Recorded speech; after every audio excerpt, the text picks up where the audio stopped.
அவன் செய்த ஒரே தவறு ஒரு இளம் பெண்ணின் பக்கத்தில் உட்கார்ந்ததுதான். சமுத்திரம் எழுதிய வாடாமல்லி.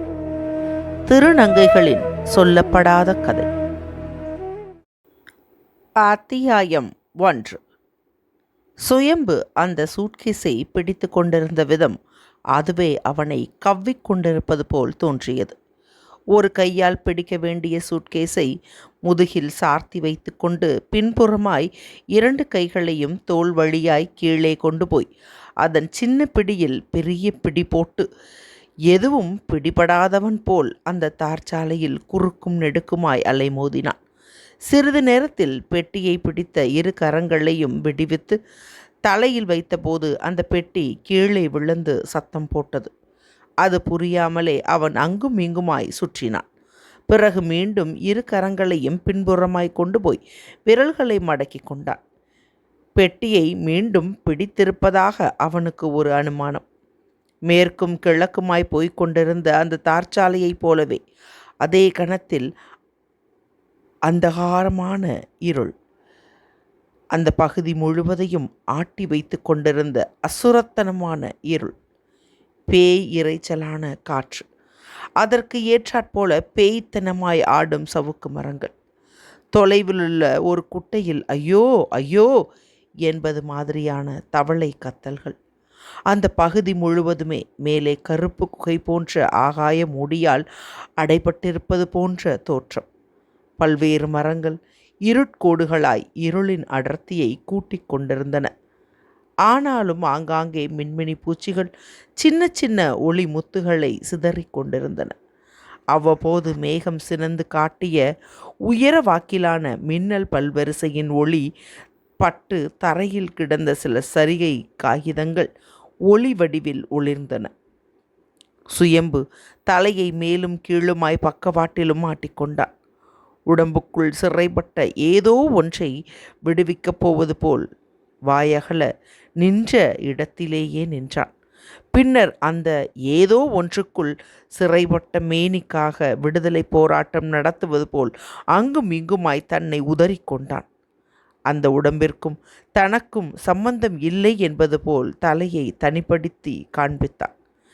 கைகளை ஒன்றுடன் ஒன்று மோதவிட்டான். உதடுகளை கடித்து கொண்டான். பிறகு அப்படியே அங்குலம் அங்குலமாக குனிந்து தலையது காலது என்று கண்டுபிடிக்க முடியாதபடி குவியலாய் கீழே கிடந்தான். அதுவும் அந்த சாலையின் நடு பகுதியிலேயே. அப்படியாவது எந்த லாரியோ அல்லது காரோ தன் மீது மோதி தலையை சக்கரத்தோடு கொண்டு போகட்டும் என்பது மாதிரியான முடக்கம். தொலைதூரத்தில் ஒளி தோன்றியது. மிகச் சின்னதாய் தோன்றிய அந்த ஒளி சிறிது நேரத்தில் மேலே நெற்றிக் கண்ணாகவும் கீழே சாதாரண கண்களாகவும் காட்டின. அவை நெருங்க நெருங்க தாலாட்டு மாதிரியான ஒரு சத்தம் சிறிது நேரத்தில் அதற்கு மாறான சப்தமாகவும் ஒலித்தது. அந்த 3 ஒளி குவியல்களும் ஒரு பெரிய உருவத்தை இழுத்து கொண்டு வருவது போல் தோன்றியது. சுயம்பு அப்படியே உட்கார்ந்திருந்தான். வருவது வரட்டும், தருவது தரட்டும் என்பது மாதிரி. ஆனாலும் அந்த மரண நெருக்கத்தில் அக்காவின் நினைவு, அண்ணன் பிள்ளைகளின் ஞாபகம், அம்மாவை பற்றிய தாகம், அண்ணனிடம் திட்டு வாங்க வேண்டும் என்ற ஆசை, அப்பாவிடம் சாட்டை கம்பால் அடி வாங்கி தான் செய்த காரியத்திற்கு தண்டனையை ஏற்றுக்கொள்ள வேண்டும் என்ற மாறுவேடமோ அல்லது சுயவேடமோ போட்ட மன உளைச்சல்கள். குவியலாய் கிடந்த சுயம்பு மீண்டும் மானுடமாய் மீண்டது போல் வளைந்து வளைந்து எழுந்தான். தொலைவில் வருவதை அடையாளம் கண்டுபிடித்து கண்களை அகலமாக்கியபடியே சாலையின் ஓரத்திற்கு வந்தான். அவனை நெருங்கிவிட்ட அந்த பெரிய உருவம் அவனை பொருட்படுத்தாமல் ஓடியது. ஆனாலும் லேசாய் நிற்பது போல் ஒரு பாவலா காட்டியது. கீழே நிற்பவர்கள் தாவி தன் மீது விழக்கூடாது என்பதற்காக எல்லா பேருந்துகளும் செய்வது போன்ற பாவலாதான். அவன் அதன் அருகே நெருங்கப் போன போது அது பாவலாவை பாய்ச்சலாக்கியது. ஆனாலும் நடுச்சாலையில் எதையோ ஒன்றை கண்டு அது நின்றது. மனிதர் என்றால் நின்றிருக்காது. ஆனால் ஒரு அழகான சூட்கேஸ். அதை லக்கேஜாக்காமல் போவது அந்த பேருந்துக்கு பிடிக்கவில்லை. இதற்குள் அவன் எக்கி எக்கி ஓடி அந்த பேருந்தின் முன்னால் போய் நின்றான். ஓட்டுநர் தன்னை பார்க்காமல் கீழே பார்ப்பதை பார்த்து அவனும் தனது பார்வையை அவர் பார்வையில் தொடரவிட்டான். அது தன்னுடைய சூட்கேஸ் தான் என்று அரை நிமிடத்தில் அனுமானித்து அதை தூக்கி மார்போடு அணைத்து கொண்டு நிமிர்ந்தபோது பேருந்து உருமியது. அவன் அந்த பெட்டியை இரு கையாலும் தூக்கியபடியே சைகை செய்தான். அதை ஓட்டுநருக்கு கொடுக்கப் போவது போல். உடனே ஏறியா சீக்கிரம் என்ற முகமறியா சத்தம். அவன் அந்த பெட்டியை மீண்டும் பின்புறமாய் வளைத்து பிடித்து கொண்டு பேருந்தின் பக்கத்து முன்வாசலில் நுழையாமல் பின்வாசலை நோக்கி நிதானமாக நடந்தான். இந்த மாதிரி சமயங்களில் எல்லா பேருந்துகளுக்கும் எப்படிப்பட்ட கோபம் வருமோ அப்படிப்பட்ட கோபத்தில் அந்த பேருந்தும் உருமியபடியே ஓடப்போனது. கொஞ்சம் ஓடியது. உடனே அவன் அதன் பின்னால் தலைதெறிக்க ஓடி பின்வாசலை கடந்து முன்வாசலின் முதல் படியை மிதித்தபோது, அப்போ விட்டு பஸ்ஸுன்னு உனக்கு நினைப்பா என்று ஒரு குரல் சத்தம் போட்டபோது அது தன்னைத்தானோ என்பது போல் டிரைவர் பஸ்ஸை நிறுத்தினான். மீண்டும் ஏறையா என்று ஒரு உள்ளிருப்பு அதட்டல்.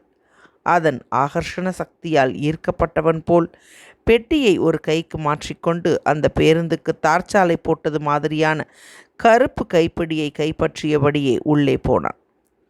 அந்த பேருந்துக்குள் பயணிகள் ஆண் வாரியாகவும் பெண் வாரியாகவும் அர்த்தநாரீஸ்வர வாரியாகவும் மண்டி கிடந்தார்கள். 3 ஆண் வரிசை இருக்கைகளில் ஆண் பெண் ஜோடிகள். ஒன்றில் இன்னொருவரும் உட்காரலாம் என்பது மாதிரியான நெருக்கம். இன்னொன்றில் ஆண் ஆசாமி கீழே விழப்போவது மாதிரியான இட நெருக்கடி. மற்ற இருக்கைகளில் பல்வேறு வகையான தொப்பிகள், குல்லாய்கள், விருந்தலைகள், மொட்டைத்தலைகள், முடி அழகுகள். மகளிர் பகுதியிலும் இதே விகிதாச்சாரம். ஒருத்தி குளிருக்காக உடம்பை தலையோடு சேர்த்து முக்காடு போட்டு முன்னிருக்கையின் பின்புற கம்பிக்கு அப்பாலும் பாதி உடம்பை போட்டிருந்த விதம் 16 முழ பட்டுப்புடவையை நீள வாக்கில் மடித்து அந்த கம்பியில் தொங்க போட்டது போல் இருந்தது. இன்னொருத்தியான இளஞ்சிட்டு ஜன்னலோர இருக்கையில் தனித்திருந்து தூங்காமல் தூங்கி சுகம் பெற்று கொண்டிருந்தாள்.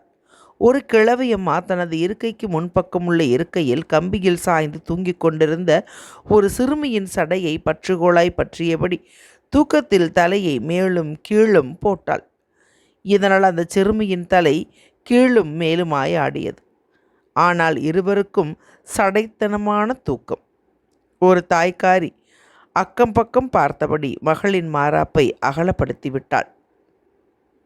மங்கலான விளக்கில் அந்த பேருந்துக்குள் இருந்த தூங்காத கண்கள் அத்தனையும் ஒரு கையில் சூட்கேஸை தூக்கி பிடித்து கொண்டு மறு கையால் மேல் கம்பியை பிடித்து தடுமாறிய அவன் மீது மொய்த்தன. அவன் ஓரளவு தன்னை நிலைப்படுத்திய போது பாதி கண்கள் திரும்பின. ஆனாலும் மீதி கண்கள் அவன் உட்காருவது வரை திசை மாறப் போவதில்லை என்பது போல் ஒரு மனிதநேய வீச்சோடு அவன் மீதே நிலை கொண்டன. அவனோ பார்த்த கண்களை பார்க்காமல் பாராத கண்களையே பார்த்தான். ஆண் வரிசையில் அவன் கண் போகவில்லை. தாய்க்குலத்தின் வரிசையையே மாறி மாறி பார்த்தான். அந்த இளஞ்சிட்டு தனித்திருந்த இடத்தை தனித்து பார்த்தான். பேருந்தின் குழுக்களுக்கு ஏற்ப குலுங்கிய உடம்பை கட்டுப்பாட்டிற்குள் வைத்து கொண்டே மேல் கம்பியை பிடித்த கையை அதன் மேல் சக்கரம் போல் உருள வைத்து கொண்டு இடத்தை கண்டுவிட்ட திருப்தியில் கால்களை நகர்த்தினான். இந்த இளஞ்சிட்டின் இருக்கை அருகே வந்ததும் மேல்பிடியை சட்டென்று விட்டுவிட்டு தடுமாற்றத்துடன் அந்த இருக்கையின் பிடியை பற்றி கொண்டே அவள் பக்கத்தில் உட்கார்ந்தான்.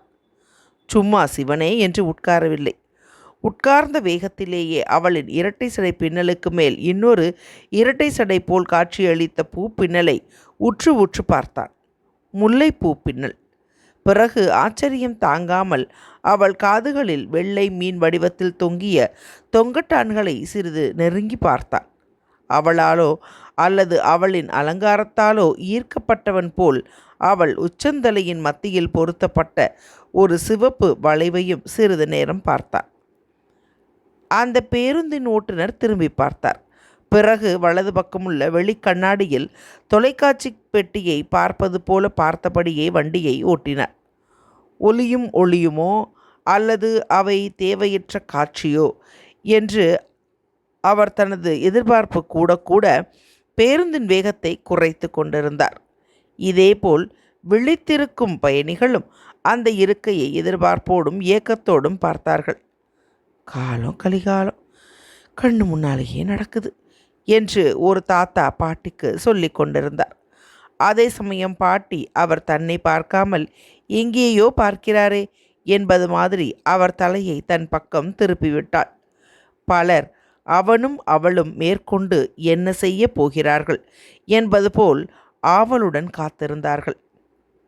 அவர்களின் கண்களுக்கு மட்டும் பேசும் சக்தி இருந்தால் அவன் பக்கத்தில் தூங்கிக் கொண்டிருந்தவளின் காதில் இன்னுமா தூக்கம், இதுக்குமா தூக்கம் என்று கத்தியிருப்பார்கள்.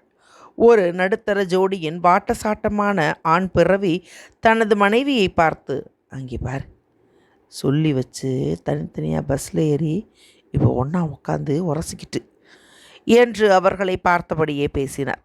மனைவி அவரது கண்களை திருப்புவதற்காக தலைமுடியை பிடித்து இழுத்தார். பிறகு, நீங்கள் செய்யாததா என்றாள். அப்புறம் உதட்டை கடித்து கொண்டே, நாம் செய்யாததா என்று தன் பேச்சு சாசனத்திற்கு தானே ஒரு திருத்தம் கொண்டு வந்தபோது ஜன்னல் கம்பிகளில் முகம் போட்டு கிடந்த அந்த பெண் ஏதோ ஒரு வாடைப்பட்டு அதை உணர்ந்தவள் போல் கண் விழித்தாள். பக்கத்தில் இருப்பவனை அண்ணனோ என்பது மாதிரி கண்களை கசக்கி பார்த்தாள். பிறகு அவன் இல்லை என்று தெரிந்ததும் சட்டென்று எழுந்தாள். அப்படியும் அசைவற்று இருக்கும் அவனை பார்த்துவிட்டு இந்த அநியாயத்தை பார்க்க யாரும் இல்லையா என்பது போல் சுற்றுமுற்றும் பார்த்தாள். பிறகு பின்பக்கமாய் திரும்பி, என்ன என்ன என்று கத்தினாள். அந்த பேருந்தின் கடைமடை இருக்கையில் துள்ளி துள்ளி விழுந்தும் தூக்கம் கலையாமல் கிடந்தவன், எத்தனையோ சத்தங்களுக்கு ஈடு கொடுத்தவன் இப்போது அலறி அடித்து எழுந்தான். இதற்குள் அவளும் அந்த இடத்தை விட்டு அவசர அவசரமாக வெளியே வரப்போனாள். ஆனால் அவனோ 2 கால்களையும் முன்னிருக்கையின் முதுகில் குவித்து வைத்து கொண்டு அவளுக்கு வழி அடைத்தான். அவள் குரலால் அத்தனை தூங்கிய கண்களும் இப்போது தத்தம் தலைகளில் தொங்குவது போல் எழுந்து நின்று குனிந்து பார்த்தன. கடைமடை பகுதியில் இருந்தவன் ஓடுகிற பேருந்துக்குள்ளேயே ஓடி அதனால் சிறிது இடறி அவள் பக்கம் போனான். அவள் உட்கார்ந்திருப்பவனை உஷ்ணமாக பார்த்தபோது ஓடி வந்தவன் உட்கார்ந்திருப்பவனை அவன் முடியை பிடித்தே தூக்கி நிறுத்தினான். அப்படி நிறுத்தப்பட்டவனுக்கு கால் வினாடி கூட கருணை காட்டாமல் அவன் தலையை முன்னிருக்கை கம்பியில் போட்டு மோதவிட்டான். அவனும் இரத்த சொட்டோடு அடித்தவன் இழுத்த இழுப்பிற்கு உடன்பட்ட போது இவன் அவன் தலைமுடியை பிடித்து பின்புறமாக வளைத்து தனக்கு வசதியாக வைத்துக்கொண்டு அவன் மூக்கையும் வாயையும் சேர்த்து குத்தினான். காலை மடக்கி வைத்து வயிற்றில் உதைத்தான். ஆனால் அடிபட்டவனோ எந்த எதிர்ப்பையும் காட்டவில்லை. இன்னும் அடி என்பது போல். எல்லோரும் அச்சோ போட்டார்களே தவிர அசையவில்லை. ஓட்டுநர் வண்டியை சீராக விட்டபடியே கண்ணாடியில் சண்டை காட்சிகளை பார்த்தார். இன்னும் உச்சகட்டம் வரவில்லை என்றும் அப்படி வந்தால்தான் நிழல் முகங்களை விட்டுவிட்டு நிஜ முகங்களை பார்க்க வேண்டும் என்ற நிதானம். ஆனாலும் இடது பக்க வரிசையில் உட்கார்ந்திருந்த அதே நடுத்தர வயது மனிதரால் பொறுக்க முடியவில்லை. மனைவி பிடித்து இழுத்த கையை இன்னொரு கையால் விலக்கிவிட்டு அடிதடி இடத்திற்கு பாய்ந்தார். அடித்தவனுக்கும் அடிப்பட்டவனுக்கும் இடையில் நின்று கொண்டே அதட்டினார். ஏய், அப்படி மிருகமாகற, என்னென்னு விசாரிக்காம இப்படியே எடுத்த உடனே அடிக்குது? உங்கள் பெண்டாட்டி பக்கத்தில் இப்படி ஒருத்தர் உட்காந்தா நீங்கள் பொறுப்பீங்களா? ஏங்க வாங்க, அந்த ஆள் அறிவு இல்லாமல் பேசுகிறோம், நீங்களும் அறிவு இல்லாமல் நிற்குது. இந்தாம்மா, அவன் பேசாதீங்க. இவன் உங்களை இப்படி பண்ணியிருந்தா பண்ணியுமாச்சு குதிரையுமாச்சு. முதல்ல அந்த பொண்ணை விசாரி. அவளே திட்டம் போட்டு சோடி சேர சொல்லியிருக்கலாம். இப்போ உன்னை பார்த்ததும் பயத்தில் அந்த அப்பாவியை காட்டி கொடுக்கலாம். ஒரு உலகத்தில் பார்க்காதையா செய்யணும். இப்போது அடித்தவன் உட்பட அத்தனை பேரும் அந்த இளஞ்சிட்டை சந்தேகமாய் பார்த்தார்கள். அவளோ முகத்தை கைகளால் மறைத்து கொண்டே விம்மி விம்மி வெடி வெடியாய் அழுதாள். அவள் உண்மை சொல்லப் போகிறாள் என்று எல்லோரும் அந்தரங்க விருப்பத்தோடு பார்த்தபோது அவளோ, சத்தியமாக எனக்கு எதுவும் தெரியாது, இவன் யாரோ நான் யாரோ என்று மாறி மாறியும் மாற்றி மாற்றியும் சொல்லி ஒவ்வொரு சொல்லுக்கும் ஒவ்வொரு விதமாய் அழுதாள். அவனுக்கு அதுதான். அவள் அருகே உட்கார்ந்து அடி வாங்கிய சுயம்புவுக்கு அழுகை தாங்க முடியவில்லை. நிலைமை அவனுக்கு புரிவது போல் இருந்தது. அடித்தவனை ஏறிட்டு நோக்கிவிட்டு அதே கண்களை அத்தனை பேர் மீதும் படரவிட்டு அலங்கோலமாய் விக்கி விக்கி சொன்னான். இரத்த கசிவு வாயோடு திக்கி திக்கி சொன்னான். அவ யாருன்னு எனக்கு தெரியாது. நான் அதை உட்காந்தேன். அடித்தவன் மீண்டும் அவனை அடிக்கப் போனபோது அந்த நடுத்தர வயதுக்காரர் அவன் தலையை பிடித்து தனது கக்கத்திற்குள் வைத்து கொண்டார். அப்படியும் அவன், 4 பேர் தப்பாக நினைப்பாங்கன்னு நானே என் சிஸ்டர் பக்கத்தில் உட்காரல, இந்த பையனடானா அநியாயம் செய்தன்னு விட்டுட்டு என்ன மடக்கிறது, என்ன நியாயம் என்று இயலாமையில் கத்தினான். அந்த அம்மா வேறு புருஷன் பக்கத்தில் கோபத்தோடு வந்து சட்டை காலரை பிடித்தாள்.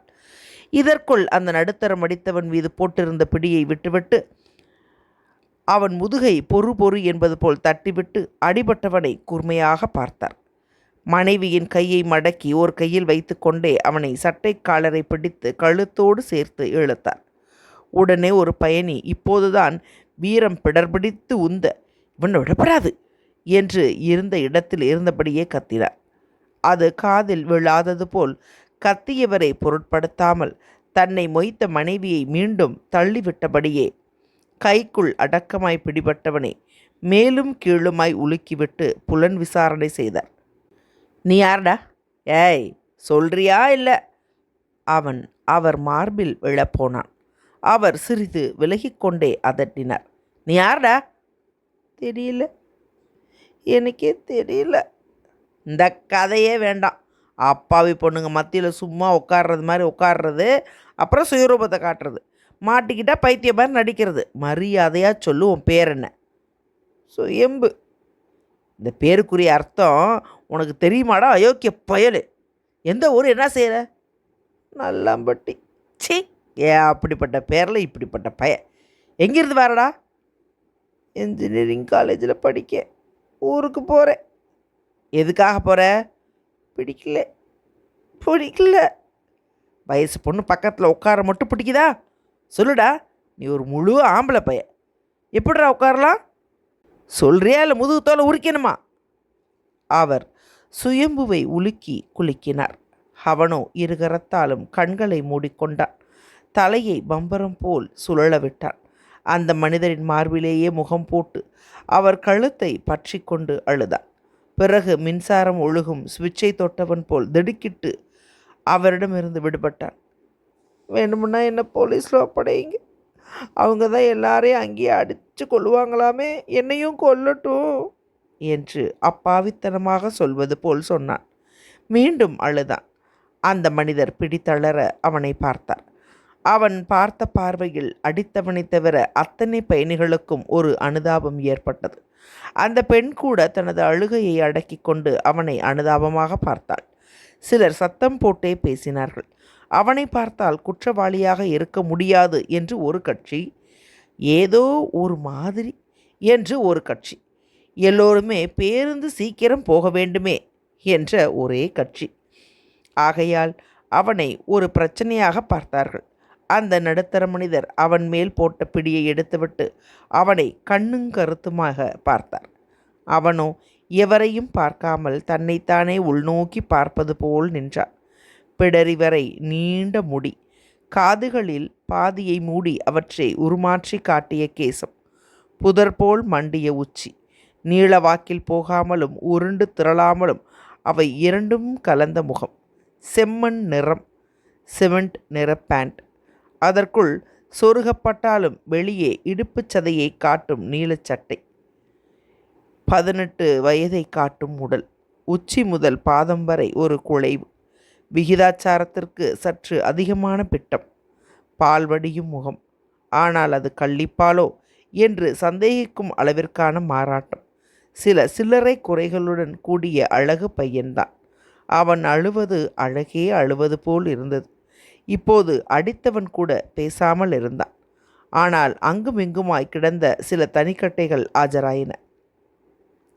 போலீஸ் ஸ்டேஷன் வரப்போது, இவனை ஒப்படைச்சிட்டு போயிடலாம். போலீஸ் என்றதும் அந்த பேருந்து சடன் பிரேக்கோடு நின்றது. ஓட்டுநர் இருக்கையில் இருந்தபடியே திரும்பி, ஏயா, நீ கண்டக்டர் வேலை செய்ய வந்தியா இல்லை கள்ளக்காதலை ரசிக்க வந்தியா என்றார். அதற்கு பிறகுதான் கண்டக்டருக்கும் சுரணை வந்தது. முடங்கி கிடக்கும் பறவையை பார்த்து நிதானமாகவும் நம்பிக்கையோடும் நடக்கும் பூனையைப் போல் நடந்தார். சுயம்புவின் கையை பிடித்து வெளியே இழுத்தார். அவன் எந்த எதிர்ப்பும் காட்டாமல் இழுத்த இழுப்பிற்கு வந்ததில் அவருக்கு பயம் கலைந்தது. அதற்காக ஒரு சலுகை காட்டுவது போல் அவன் பெட்டியாகத்தான் இருக்க வேண்டும் என்று அனுமானிக்கப்பட்டதை தூக்கி அவன் கையில் திணித்தார். அவன் முதுகில் கை வைத்தபடியே அவனை நடத்தினார். பின்வாசலுக்கு கொண்டு வந்து ஒவ்வொரு படியாய் இறங்கி இறங்கி அவனையும் இறக்கிவிட்டார். அவன் காட்டிய பார்வை தாங்க மாட்டாது மீண்டும் அவனை ஏற்றிவிடலாமா என்பது போல விசிலை ஊதாமலேயே விட்டு வைத்தார். இதற்குள் பாதி பயணிகளின் மிச்சம் மீதிகளின் மௌன சம்மதத்தோடு சச்ச நல்ல பஸ்ஸியா என்று முணுமுணுத்தார்கள். நடத்துனர் விசிலடித்தார். மனசாட்சியை பலவீனப்படுத்தி கொண்டு பலமாகவே விசிலடித்தார். பேருந்து பேரிரைச்சலோடு பாய்ந்தது. தரையில் கால் தட்ட நின்ற அவன் அந்த சுயம்பு கையில் இருந்த சூட்கேஸை வீசி அடித்தான். அதுவும் அவன் மனம் போல் கிரீச்சிட்டது. அப்படியும் ஆத்திரம் தாங்காமல் அந்த பெட்டியை காலால் இடறினான். பின்னர் இரத்த கசிவு கால்களோடு அந்த பெட்டி மேல் உட்கார்ந்தான்.